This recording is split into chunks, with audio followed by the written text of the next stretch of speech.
Você sabia que uma em cada 5 mulheres após os 35 anos possuem fibromiomas ou tumores benignos no útero? Vamos entender um pouquinho mais sobre isso e como a alimentação pode contribuir para a saúde do útero.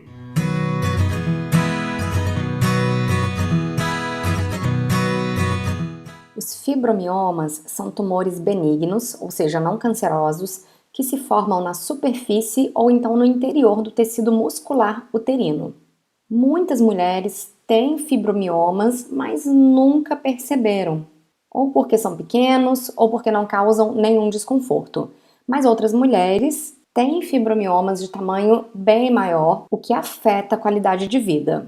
O tamanho, então, de um fibromioma pode variar, desde muito pequenininho, como uma sementinha de melão, mas já se encontraram nas mulheres fibromiomas gigantescos que tinham o tamanho de uma gravidez de 6 ou 7 meses.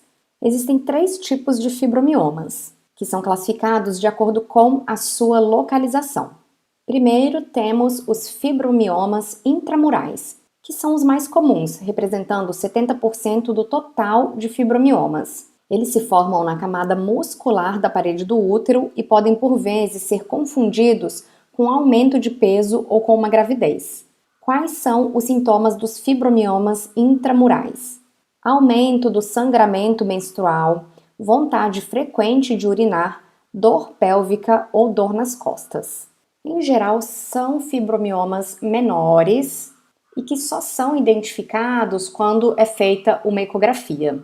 Outro tipo de fibromioma é o seroso, que se forma na parte externa do útero e continua a crescer para o exterior. Esse tipo de fibromioma dificilmente afeta o fluxo menstrual, mas pode provocar dores devido ao seu tamanho e também devido à pressão que vai exercer sobre outros órgãos, principalmente sobre a bexiga, o que aumenta a vontade de urinar com frequência. Em alguns casos, esses fibromiomas também podem se desprender do músculo uterino.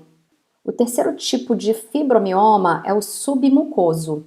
É um tipo mais raro e que se forma na cavidade uterina.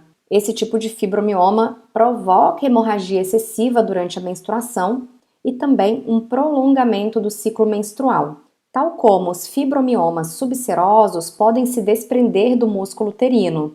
É comum que a mulher possua vários fibromiomas e também mais de um tipo, intramurais, subserosos e ou submucosos.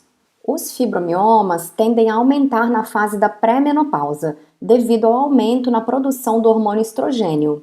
Já quando a mulher passa da menopausa, as concentrações de estrogênio baixam e esse tipo de tumor também diminui. É por isso que a maioria das mulheres são diagnosticadas e tratadas entre os 35 anos e os 54 anos. Contudo, os fibromiomas podem aparecer por volta dos 20 anos. Em função dos resultados dos exames que são feitos, como a ecografia, a ressonância magnética e também os dados clínicos, o ginecologista vai propor o melhor tratamento. A existência do fibromioma por si só não justifica uma cirurgia.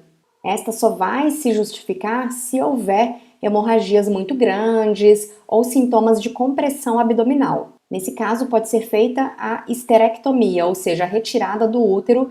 Pode ser feita também a miomectomia, ou seja, a retirada apenas dos miomas, deixando o útero. A nutrição é muito importante, tanto para a prevenção quanto para o tratamento dos fibromiomas. Apesar de existirem fatores de risco hereditários, sabemos que a obesidade, a deficiência de vitamina D, uma dieta muito rica em carne vermelha, baixa em vegetais, em frutas, que uma pessoa que consome mais álcool vai ter um risco aumentado de desenvolvimento de fibromiomas. Então, se você já viu que o seu útero possui fibromiomas, mas que a cirurgia não é indicada, consulte um nutricionista para prevenção de novos fibromiomas e também para o controle desses já existentes.